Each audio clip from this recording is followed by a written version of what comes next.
गुरुदेव के श्री चरणों में बारंबार दंडवत प्रणाम। आपकी जय हो। कहाँ से हैं? सीताराम। गुरुदेव यही महरौनी से हैं। ललितपुर महरौनी। हाँ क्या गुरुदेव। करूं? गुरुदेव हम आपसे दीक्षा ले चुके हैं, हमें माला के बारे में बताइए, हम किस प्रकार से माला करें कि हमें उसका पूरा फल मिले। और मंगलवार का व्रत भी करते हैं तो मंगलवार का व्रत का पूरा फल मिले उस प्रकार करें। और 11 के व्रत भी करते हैं तो 11 के व्रत के बारे में बताइए। माला को आपको ऐसे लेना है, इसको कहते हैं सुमेरु। ये है सुमेरु, जो फुदना है ये सुमेरु कहते हैं। इनको मन का कहते हैं। मोती ये जो है ये मन का है, ये सुमेरु। आपको इस उंगली का प्रयोग नहीं करना है, ये 2 उंगलियों का प्रयोग नहीं करना है, इन 3 उंगलियों का प्रयोग करना है। ऐसे लेना है, अंगूठा से पकड़ना है। ये जो 35 उंगलियां है, छोटी उंगली के ऊपर वाली, इस पर आपको रखना है। बीच की मध्य की उंगली से जाप करते हो, ओम रामाय नमः, ओम रामाय नमः, ओम रामाय नमः, ओम रामाय नमः, रामाय नमः, रामाय नमः, रामाय नमः, रामाय नमः। जो भी आप मंत्र का जाप करते हो, अमुक मंत्र का जाप आपको करते जाना है।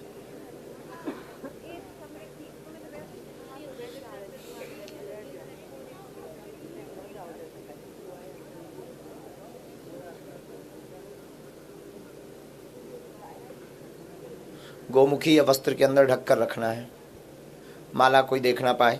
हमेशा ये जो वक्ष स्थल है इसको कहते हैं छाती या वक्ष स्थल के नज़दीक तक मध्य में रहे। मंत्र का जाप करते रहना है, ध्यान एकाग्रता रखनी है। जैसे ही आप सुमेरु के पास आ जाए, अगर आप माला पूरी कर रहे हैं तब तो प्रणाम करना है। अगर आप माला पूरी नहीं कर रहे हो और करना चाहते हैं तो आपको ये नाकना नहीं है सुमेरु। ये बहुत ध्यान देने योग्य कि सुमेरु को नाकना नहीं है, उसके बाद में तुरंत ठीक फिर पलटा देना। ये माला का विधान है करने का।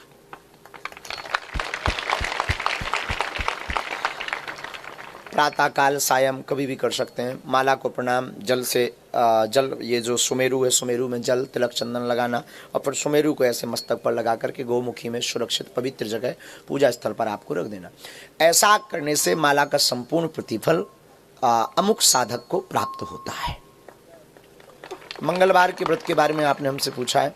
मंगलवार का व्रत प्रातः काल सूर्योदय के पूर्व में उठ जाना है। स्नान आदि निवृत्त करने के बाद में बागे श्री हनुमान जी महाराज का स्मरण करना है, उनका दर्शन करना है। हनुमान चालीसा आदि पाठों का जो भी आप पाठ का नियमावली पद्धति में लिए हो उनका पाठ करना है। और व्रत के पूरे दिन कोशिश करें कि कम से कम लोगों को स्पर्श हो। और व्रत के पूरे दिन नाखून, नखशिख यानी बाल, नाखून छौर कर्म नहीं करना, न काटना है। और पूरे दिन स्त्री स्पर्श बहुत कम हो, रेयर। स्पर्श का मतलब पुरुष स्पर्श भी बहुत कम हो। जितना कम स्पर्श होगा उतनी ज़्यादा आप ऊर्जा को संचय कर पाओगे। ऊर्जा का मतलब तेज, पावर। हनुमान जी की कृपा। हमसे लोग पूछते हैं कि आप प्रणाम छुबा करके स्पर्श करके क्यों नहीं करवाते। उसके पीछे कारण है कि जो तेज है ना उस पर थोड़ी दिक्कत जाती है। जब हम बहुत कम लोगों को स्पर्श होते हैं तब हमारी जो ऊर्जा है वो ऊर्जा बहुत तेज हो जाती है। स्पर्श से पावर ट्रांसफर हो जाता है। पावर ट्रांसफर का मतलब शास्त्र में आया शक्ति पा, जिसे अंग्रेजी में पावर ट्रांसफर कहते हैं। इसलिए कम लोगों को स्पर्श करें।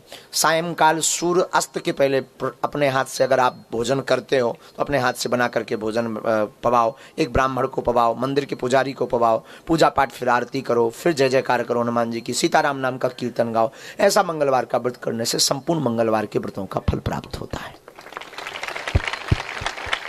आपने तीसरा प्रश्न पूछा एकादशी का। एकादशी का पूछा ना? जी गुरुजी। एकादशी का व्रत आप जैसे चावल नहीं खाना है।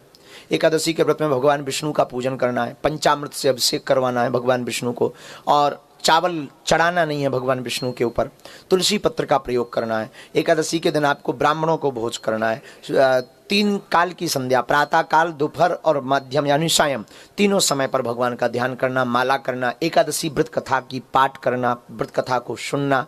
और 12 अक्षर मंत्र जो तुमने कहा कि हम शरणागति लिए हैं, तो जो आपको गुरु मंत्र मिला है उस मंत्र का आप जाप करो और दिन भर जाप करो। और सायंकाल अगर एक टाइम भोजन करते हो तो सायंकाल ब्राह्मण भोज कराकर, कन्या भोज कराकर और फिर आप प्रसाद पाइए। फिर और वैसे तो एकादशी को प्रसाद नहीं पाना चाहिए, अगर शास्त्र मान्यता सुने तो एकादशी को व्रत फल प्रसाद नहीं पाना है, द्वादशी को व्रत का परायण करना है, यानी दूसरे दिन। ऐसा करने से एकादशी का फल प्राप्त होता है।